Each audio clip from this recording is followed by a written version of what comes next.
Of you. ಇದು Sunday full ವ್ಲಾಗ್ನ ನಾನು ಶೂಟ್ ಮಾಡ್ತಾ ಇರೋದು. ಇದು ಮಾರ್ನಿಂಗ್ ಎದ್ದಿದ ತಕ್ಷಣ ನಮ್ಮ ಹರ್ಷ ಅವ್ರ ಪಪ್ಪ ಕಾಣಿಸ್ತಿಲ್ಲ ಅಂಥೇಳಿ ಅವ್ರ ಪಪ್ಪನ ಎಲ್ಲ ಕಡೆ ಹುಡುಕಾಡ್ತಿದ್ದ. ಮೀನ್ಸ್ ಕಿಚನಲ್ಲಿ, ಬೆಡ್ರೂಮಲ್ಲಿ, ಬಾತ್ರೂಮಲ್ಲಿ ಎಲ್ಲ ಕಡೆ ನೋಡ್ತಿದ್ದ. ಆಮೇಲೆ ಅವನಿಗೆ ಗೊತ್ತಾಯ್ತು ಅವ್ರ ಪಪ್ಪ ಹೊರಗಡೆ ಇದ್ದಾರೆ, ಚೆನ್ನಾಗಿ ಗಾಳಿ ತೊಗೊತಾ ಇದ್ದಾರೆ ಅಂತೇಳಿ. ನಾವು ಹೇಳೋಕ್ಕಿಂತ ಮುಂಚೆನೇ 1 ಲೀಟರ್ ಹಾಲನ್ನ ತಂದಿಟ್ಕೊಂಡ್ಬಿಟ್ಟಿದ್ರು.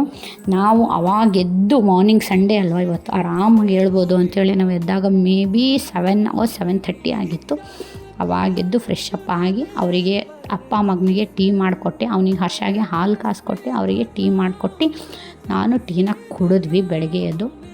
ನಮ್ಮ ಹರ್ಷಾಗೆ ನಮ್ಮ ಜೊತೆಯೇ ಟೀ ಕುಡಿಯೋದು, ನಮ್ಮ ಜೊತೆಯೇ ಊಟ ಮಾಡಿಸೋ ಹ್ಯಾಬಿಟ್ನ ನಾವು ಡೈಲಿ ರುಟೀನ್ನ ಫಾಲೋ ಮಾಡ್ತೀವಿ. ಸ್ಪೆಷಲಾಗಿ ಅವನಿಗೆ ಟೀ ಕುಡಿ, ಹಾಲು ಕುಡಿ ಅಂತ ಅನ್ನೋಕ್ಕೆ ಹೋಗೋಲ್ಲ. ನಮ್ಮ ಜೊತೆ ಇದ್ದರೆ ಅವನು ಕುಡಿತಾನೆ. ಅದಾದಮೇಲೆ ದೋಸೆಗೆ ಹಿಟ್ಟು ಕಲಸೋಣ ಅಂದ್ಕೊಂಡ್ವಿ. ಸಡನ್ನಾಗಿ ಮಾರ್ನಿಂಗ್ ಎದ್ದು ದೋಸೆ ತಿನ್ಬೇಕು ಅನ್ನಿಸ್ತು. ಅದಕ್ಕೆ ಕಡಲೆ ಹಿಟ್ಟು ಮತ್ತು ಗೋಧಿ ಹಿಟ್ಟು ಮಿಕ್ಸ್ ಮಾಡಿ ದೋಸೆ ಮಾಡ್ತಾರಲ್ವ, ಅದನ್ನ ನೈಟೇ ಬ್ರೌನ್ ರೈಸ್ನ ನೆನ್ಸಕ್ಕೆ ಹಾಕ್ಬಿಟ್ಟಿದ್ದೆ ಬೆಳಗ್ಗೆ ಎದ್ದು ಮಾಡೋಣ ಅಂಥೇಳಿ. ಬಟ್ ಇವಾಗ ಮಾರ್ನಿಂಗ್ ತಿನ್ನೋಕೆ ಅವ್ರಿಗೆ ಇಷ್ಟ ಇಲ್ಲಂತೆ. ಹಂಗಾಗಿ ಹೋಗಲಿ ಬಿಡು, ಮತ್ತು ಮಧ್ಯಾಹ್ನಕ್ಕೆ ತಿಂದರೆ ಆಯಿತು ಅಂಥೇಳಿ ಅದನ್ನ ಇನ್ನೊಂದು ಸತಿ ಪ್ರಾಪರಾಗಿ ಕ್ಲೀನ್ ಮಾಡಿಟ್ಟೆ. ನಾನಿಲ್ಲಿ ಚಟ್ನಿಗೆ ಪ್ರಿಪೇರ್ ಮಾಡ್ಕೊತಾ ಇದ್ದೀನಿ. ನಾರ್ಮಲಾಗಿ ಚಟ್ನಿ ಮಾಡ್ತಾಯಿದ್ದೀನಿ. ಶೇಂಗಾ ಕಾಳು ಮತ್ತು ಪುಟಾಣಿನ ಹಾಕಿ ಚಟ್ನಿನ ಮಾಡ್ತಾಯಿದ್ದೀನಿ. ತುಂಬ ಟೇಸ್ಟಿಯಾಗಿ, ತುಂಬ ಸಿಂಪಲಾಗಿ ಮಾಡ್ಕೊಬೋದು. ಇದ್ರ ಜೊತೆ, ಈ ದೋಸೆ ಜೊತೆ ಬೆಲ್ಲದ ಪಾಕನೂ ತಿಂತಾರೆ. ಬಟ್ ನನಗಷ್ಟು ಸ್ವೀಟ್ ಇಷ್ಟ ಆಗೋಲ್ಲ. ನಮ್ಮ ಹಸ್ಬೆಂಡಿಗೆ ಇಷ್ಟ. ಬಟ್ ಈ ಸತಿ ಯಾಕೋ ವೆರೈಟಿಯಾಗಿ ಖಾರವಾಗಿರೋ ಚಟ್ನಿನ ತಿನ್ನೋಣ ಅಂಥೇಳಿ. ಈ ದೋಸೆ ಹಿಟ್ಟನ್ನ ಕಲಿಸ್ಕೊಳೋದು ತುಂಬ ಈಸಿ. ನೀವು ಗೋಧಿ ಹಿಟ್ಟು, ಕಡಲೆ ಹಿಟ್ಟು ಎಲ್ಲ ಹಿಟ್ಟನ್ನ ಮಿಕ್ಸ್ ಮಾಡಿ ಅದರಲ್ಲಿ ಒಂದು ಸ್ವಲ್ಪ ಉಪ್ಪು ಖಾರ ಹಾಕಿದರೆ ತುಂಬ ಚಟ್ಪಟ ಆಗಿರೋ ದೋಸೆ ರೆಡಿ ಆಗುತ್ತೆ. ಹಂಗೆ ತಿನ್ಬೋದು ನೀವು, ಅಷ್ಟು ಚೆನ್ನಾಗಿರುತ್ತೆ.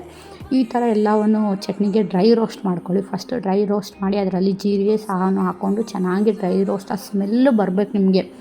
ಒಂಥರ ಮನೆಯೆಲ್ಲ ಘಮಘಮವಾಗಿ ಅಂತಿರ್ಬೇಕು. ಆ ಥರ ಡ್ರೈ ರೋಸ್ಟ್ ಮಾಡಿಕೊಂಡು ಚಟ್ನಿನ ರೆಡಿ ಮಾಡಿಕೊಂಡ್ರೆ ಸಖತ್ತಾಗಿರೋ ಚಟ್ನಿ ರೆಡಿ ಆಗುತ್ತೆ.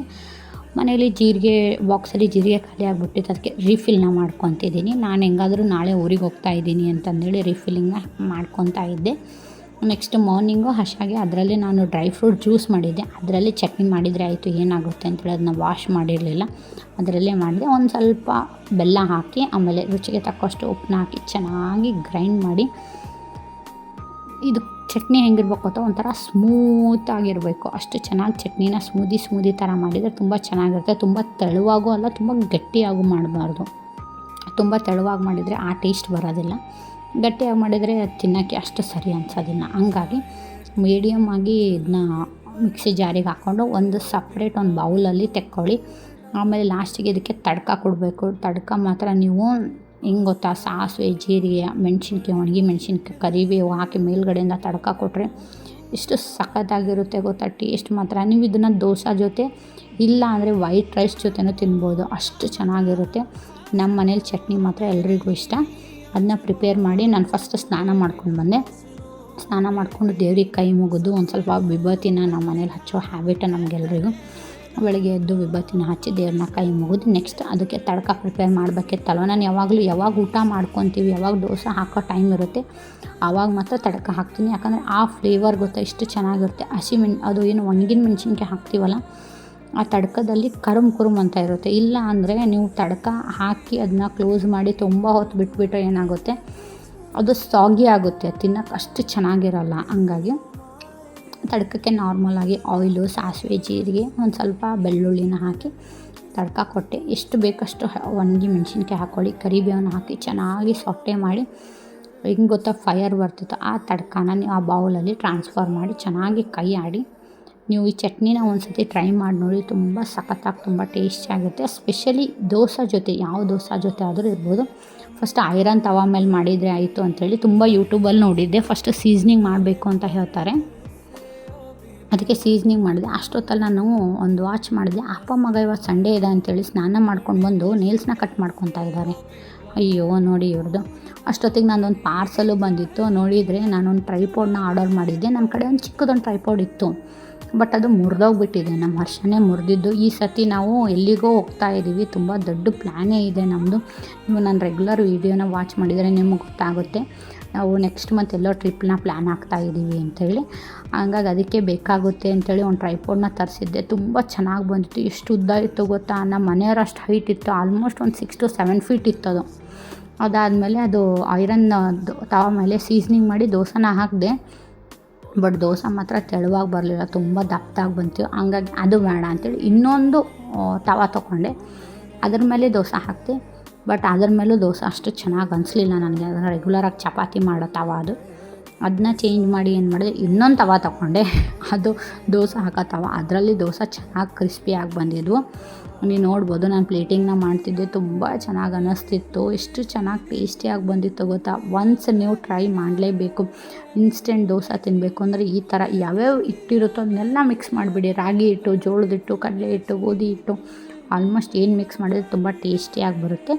ನಾವು ಯಾವತ್ತೂ ಸಪ್ರೇಟಾಗಿ ಏನೂ ತಿನ್ನೋಕೆ ಹೋಗಲ್ಲ. ಪ್ಲೇಟಲ್ಲಿ ಹಾಕಿದ್ದೆ, ಬಟ್ ಅವ್ರು ಬೇಡ, ನೀನು ಮೇಲೆ ಗ್ಯಾಸ್ ಕಟ್ಟೆ ಮೇಲೆ ಕೂತ್ಕೊಂಡು ಬೇರೆ ಕೌಂಟರ್ ಟಾಪ್ ಮೇಲೆ ನೀನು ಬಿಸಿಯಾಗಿ ದೋಸೆ ಹಾಕ್ತಾ ಹೋಗು, ನಾನು ಅಲ್ಲೇ ಕೂತ್ಕೊಂಡು ನಿನ್ನ ಜೊತೆನೇ ತಿಂತೀನಿ ಅಂತೇಳಿ ನಮ್ಮ ಹಸ್ಬೆಂಡ್ ಅಲ್ಲೇ ಕಿಚನಲ್ಲೇ ಬಂದುಬಿಟ್ಟಿದ್ರು. ಹಂಗಾಗಿ ನಾನು ಅಲ್ಲೇ ದೋಸೆ ಹಾಕ್ತಿದ್ದೆ. ಫಸ್ಟ್ ನಮ್ಮ ಹರ್ಷಾಗೆ ತಿನ್ನೋಕೆ ಕೊಟ್ವಿ, ಆಮೇಲೆ ಅವ್ರು ಪ್ಲೇಟ್ ತೊಗೊಂಡ್ರು. ಅವರೆಲ್ಲ ಪ್ಲೇಟಲ್ಲಿ ತೊಗೊತಾರೆ. ನಾವು ಒಂದೇ ಪ್ಲೇಟಲ್ಲಿ ಮದುವೆ ಆಗಿ ಈ ಮೇಗೆ 3-4 ಇಯರ್ಸ್ ಕಂಪ್ಲೀಟಾಗಿ 5 ಇಯರ್ಸ್ ಆಗುತ್ತೆ. ಬಟ್ ನಾವು ಇನ್ನೂ ಆದರೂ ಒಂದೇ ಪ್ಲೇಟಲ್ಲಿ ಊಟ ಮಾಡ್ತೀವಿ. ಇದು ಒಂದು ಎಕ್ಸಾಂಪಲು. ಓನ್ಲಿ ಲವ್ ಮ್ಯಾರೇಜೇ ಅಲ್ಲ, ಅರೇಂಜ್ ಮ್ಯಾರೇಜಲ್ಲೂ ನೀವು ಪ್ರೀತಿಯಿಂದ ಇದ್ದರೆ ಲವ್ ಮ್ಯಾರೇಜಿಗೆ ಏನೂ ಕಡಿಮೆ ಇಲ್ಲ ಗೊತ್ತಾ. ನಿಮ್ಮ ಹಸ್ಬೆಂಡ್ ಸಪೋರ್ಟಿವ್ ಆಗಿದ್ದರೆ ನೀವು ಹೆಂಗಾದರೂ ಇರ್ಬೋದು, ಅಷ್ಟು ಚೆನ್ನಾಗಿರ್ಬೋದು. ಅಷ್ಟು ಸಪೋರ್ಟಿವ್ ಹಸ್ಬೆಂಡ್ ಬೇಕು ಅನಿಸುತ್ತೆ. ನನಗೊಂದೊಂದು ಸರ್ತಿ ಖುಷಿ ಆಗೋದೇನು ಗೊತ್ತಾ, ನಾನು ಲೈಫಲ್ಲಿ ಮಾತ್ರ ವಿನ್ ಆದೆ. ನಮ್ಮ ಹಸ್ಬೆಂಡ್ ಮಾತ್ರ ತುಂಬ ಚೆನ್ನಾಗಿ, ತುಂಬ ಸಪೋರ್ಟಿವ್ ಇದ್ದಾರೆ ಅಂತೇಳಿ ಖುಷಿಯಾಗಿ ಅನಿಸುತ್ತೆ ನನಗೆ. ಅದನ್ನ ನಾನು ಹೆಮ್ಮೆಯಿಂದ ಹೇಳ್ಕೊತೀನಿ, ನಮ್ಮ ಹಸ್ಬೆಂಡ್ ಇಷ್ಟು ಚೆನ್ನಾಗಿದ್ದಾರೆ ಅಂತೇಳಿ. ಗಂಡ ಹೆಂಡತಿ ಅಂದಮೇಲೆ ಕಾಮನ್ ಆಗಿ ಮಿಸ್ಅಂಡರ್ಸ್ಟ್ಯಾಂಡಿಂಗು, ಜಗಳಗಳು ಬರೋದೆ. ಎಲ್ಲಿ ಪ್ರೀತಿ ಇರುತ್ತೋ ಅಲ್ಲೇ ಜಗಳ ಇರೋದು. ಅದನ್ನು ಮಾತ್ರ ಅರ್ಥ ಮಾಡ್ಕೊಳ್ಳಿ ನೀವು. ಕೂತ್ಕೊಂಡು ದೋಸೆನ ಚೆನ್ನಾಗಿ ಎಂಜಾಯ್ ಮಾಡಿದ್ವಿ ಆರಾಮಾಗಿ. ಸಂಡೇ ಅಲ್ವಾ, ಮಾಡೋದೇನಿಲ್ಲ ಅಂತೇಳಿ ದೋಸೆ ತಿನ್ನೋಕ್ಕೆ ನಮ್ಗೆ ಆಲ್ಮೋಸ್ಟ್ 11 ಆಗಿತ್ತು. ಒಂದು ಸ್ವಲ್ಪ ರೆಸ್ಟ್ ಮಾಡೋಣ ಅಂತೇಳಿ ಬೆಡ್ರೂಮಿಗೆ ಹೋದ್ವಿ. ನಾವು ಫೋನ್ ನೋಡ್ತಾ ಇದ್ವಿ. ಹರ್ಷ ಫೋನ್ ನೋಡೋಕ್ಕೆ, ಮಮ್ಮಿ ನಾನು ಬರ್ತೀನಿ ನಿನ್ನ ಜೊತೆ ಅಂತೇಳಿ ನಾಟಿಯಾಗಿ ಆಡ್ತಿದ್ದ. ಅವನು ಫೋನ್ ಬೇಕು ಅಂತೆ ಅವನಿಗೂ ಫೋಟೋ ತೆಗಿಯೋಕ್ಕೆ. ನೋಡಿ, ಈಗಿನ ಮಕ್ಕಳಿಗೆ ಫೋನು ಎಲ್ಲ ಬೇಕು. ಅವರಿಗೆ ಫೋನ್ ಕೊಡ್ತೀನಿ ಅಂದರೆ ಏನಾದರೂ ಮಾಡ್ತಾರೆ. ಅದಕ್ಕೆ ಫೋನ್ನ ಪಕ್ಕಕ್ಕಿಟ್ಟು ನಾವು ನೋಡ್ತಿದ್ರೆ ನಮ್ಮ ಹರ್ಷನೂ ಫೋನ್ನ ನೋಡ್ತಾನೆ ಅಂತೇಳಿ ಫೋನ್ನ ಪಕ್ಕಕ್ಕಿಟ್ಟು ಅಪ್ಪ ಮಗ ಒಂದು ಸ್ವಲ್ಪ ಮಸ್ತಿನ ಮಾಡ್ತಿದ್ರು. ಅವನಿಗೆ ಹೆಂಗಾದರೂ ಮಾಡಿ ಮಲಗಿಸ್ಬೇಕು ಅಂತೇಳಿ ನಮ್ಮ ಟಾರ್ಗೆಟು. ಆಲ್ರೆಡಿ ಟೈಮ್ ಆಗಿತ್ತು, ಅವನು ಊಟ ಮಾಡ್ಕೊಂಡಿದ್ದ. ಅವನಿಗೋಸ್ಕರ ನಾನು ಓಟ್ಸ್ ಪಾಯಸನ ಮಾಡಿದ್ದೆ. ಹಾಗಾಗಿ ಇನ್ನೊಂದು ಏನಂದರೆ, ಈ ಜನರೇಷನ್ ಪಪ್ಪಾದೇವರು ಎಲ್ಲವನ್ನೂ ಮಾಡ್ತಾರೆ. ಅವ್ರ ಮಕ್ಕಳನ್ನ ಕೇರು ಮಾಡ್ತಾರೆ, ಪ್ಯಾಂಪರಿಂಗ್ ಮಾಡ್ತಾರೆ, ಹಗ್ಗಿಸು ಚೇಂಜ್ ಮಾಡ್ತಾರೆ. ಅಷ್ಟು ಚೆನ್ನಾಗಿ ಅವರಿಬ್ಬರು ಆಟ ಆಡ್ತಿದ್ರು ಅಂತೇಳಿ ನಾನು ವಾಷಿಂಗ್ ಮಿಷಿನಿಗೆ ಬಟ್ಟೆ ಹಾಕಿದೆ. 2 ರೌಂಡ್ ಬಟ್ಟೆ ಹಾಕೋದಿತ್ತು. First 1 round ಹಾಕ್ತಾಯಿದ್ದೆ. ಇನ್ನೊಂದು ರೌಂಡ್ ಬಟ್ಟೆ ಹಾಕಿದಾಗ ನಮ್ಮ ಹರ್ಷ ಬಂದ. ಅವನಿಗೆ ಮತ್ತು ಏನಾದರೂ ಮಧ್ಯಾಹ್ನ ಲೇಟ್ ಆತಲ್ಲ, ಇನ್ನೂ ಮಲ್ಕೊಳಕ್ಕೆ ಲೇಟ್ ಆಗ್ತಿದೆ ಅಂತೇಳಿ ಅವನಿಗೆ ಊಟಕ್ಕೆ ನಾನು ಮಿಲೆಟ್ಸ್ ಇಟ್ಬಿಟ್ಟೆ. ಅವನಿಗೆ ಕುದಿಸೋಕ್ಕೆ ಮಿಲೆಟ್ ರೈಸ್ ಬರುತ್ತಲ್ಲ, ಅದನ್ನು ನೋಡಿ ಎಷ್ಟು ತವ ಆಗಿದೆ ಅಂತೇಳಿ ತೋರಿಸ್ತಿದೆ. 3 ತವಾದ ಮೇಲೆ ದೋಸೆ ಹಾಕಿದೆ ನಾನು. ಬೆಳಗ್ಗೆ ಮಾತ್ರ ತುಂಬ ಅಡುಗೆ ಮನೆ ಗಲೀಜಾಗಿತ್ತು. ಬಟ್ ಇವಾಗ ಬೇಡ, ಆಮೇಲೆ ಮಾಡೋಣ ಅಂಥೇಳಿ ಫೋನಲ್ಲಿ ಅಪ್ಪ ಮಗ ಕೂತ್ಕೊಂಡು ರೌಡೀಸ್ ನೋಡ್ತಿದ್ರು. MTV ಚಾನಲಲ್ಲಿ MTV ರೌಡೀಸ್ ಅಂತ ಬರುತ್ತೆ. ಲೈವ್ ಏನೋ ಗೊತ್ತಾ, ಏನೋ ಹೇಳ್ತಾರಲ್ವ, ಬಿಗ್ ಬಾಸ್ ಥರ ಒಂಥರ ಆ ಥರ ಲೈವ್ ಶೋ ಬರುತ್ತೆ. ತುಂಬ ಚೆನ್ನಾಗಿರುತ್ತೆ ಗೊತ್ತಾ. ನಿಮ್ಗೆ ಯಾರಿಗಾದರೂ ಇಷ್ಟ ಇದ್ದರೆ ಕಮೆಂಟ್ ಡೌನ್ ಮಾಡಿ. ನಾನು ಕಾಲೇಜ್ ಟೈಮ್ ಇದ್ದಾಗಲಿಂದನೂ ನೋಡ್ತಾ ಇರ್ತೀನಿ. ಇದು MTV ರೌಡೀಸ್ ಡಬಲ್ ಕ್ರಾಸ್ ಅಂತೇಳಿ ಈ ಸತಿ ಬಂದಿರೋದು. ಮೇ ಬಿ ಒಂದು 10 to 12 ಇಯರ್ಸಿಂದ ನೋಡ್ತಾ ಇದ್ದೀನಿ. ತುಂಬ ಸಖತ್ತಾಗಿರುತ್ತೆ. ನಾನು ನೋಡಬೇಕಾದ್ರೆ ನನ್ನ ಮಗ ಡಿಸ್ಟರ್ಬ್ ಮಾಡ್ತಿದ್ದಾನೆ. ಅದನ್ನ ನಾವು ಲ್ಯಾಪ್ಟಾಪಲ್ಲಿ ಹಚ್ಚಕ್ಕೆ ಟ್ರೈ ಮಾಡಿದ್ವಿ, ಬಟ್ ಲ್ಯಾಪ್ಟಾಪಲ್ಲಿ ಕನೆಕ್ಟ್ ಆಗಿರಲಿಲ್ಲ. ಜಿಯೋ ಹಾಟ್ಸ್ಟಾರಲ್ಲಿ ಮೊಬೈಲಿಗೆ ಮಾತ್ರ ಕನೆಕ್ಷನ್ ಇದೆ ಅಂತ ಹೇಳಿದರು. ಹಂಗಾಗಿ ಅದನ್ನು ಮಾಡ್ತಾನೆ ಇವರಿಬ್ಬರು ಗನ್ ತೊಗೊಂಡು ಶೂಟ್ ಮಾಡ್ಕೊತಿದ್ದಾರೆ. ನೋಡಿ ಎಷ್ಟು ಡ್ರಾಮಾ ಗೊತ್ತಾ. ಇವರು ಅಪ್ಪ ಮಗಂದು ಮನೇಲಿದ್ದರೆ ಓವರ್ ಡ್ರಮ್ಯಾಟಿಕ್ಕಾಗಿ ಆಡ್ತಾರೆ. ಒಂಥರ ಓವರ್ ಆ್ಯಕ್ಟಿಂಗ್ ಇವ್ರದ್ದು. ಕಟ್ ಮಾಡಿ ಇವ್ರದ್ದು 20 ರೂಪೀಸ್ ಕಟ್ ಮಾಡಿ ಅಪ್ಪ ಮಗಂದು. ಆಮೇಲೆ ನಮಗೆ ಫೋನು ನೋಡೋಕ್ಕೆ ಬಿಡಲಿಲ್ಲ. ಅವನು ಹಂಗೆ ತುಂಬ ಸತಾಯಿಸ್ತಾ ಇದ್ದ. ಅಷ್ಟೊತ್ತಿಗೆ ಇವನೇನೋ ಮಾಡ್ತಿದ್ದಾನೆ ಅಂತೇಳಿ ನೋಡಿದರೆ ಅಷ್ಟು ಬರ ಅವನ ಸಾಮಾನನ್ನ ಒಂದು ಇದರಲ್ಲಿ ಬಿನ್ನಲ್ಲಿ ಹಾಕಿಟ್ಟಿದ್ದೆ, ಅಷ್ಟನ್ನು ತೆಗೆದು ಆಟ ಆಡ್ತಾಯಿದ್ದಾನೆ.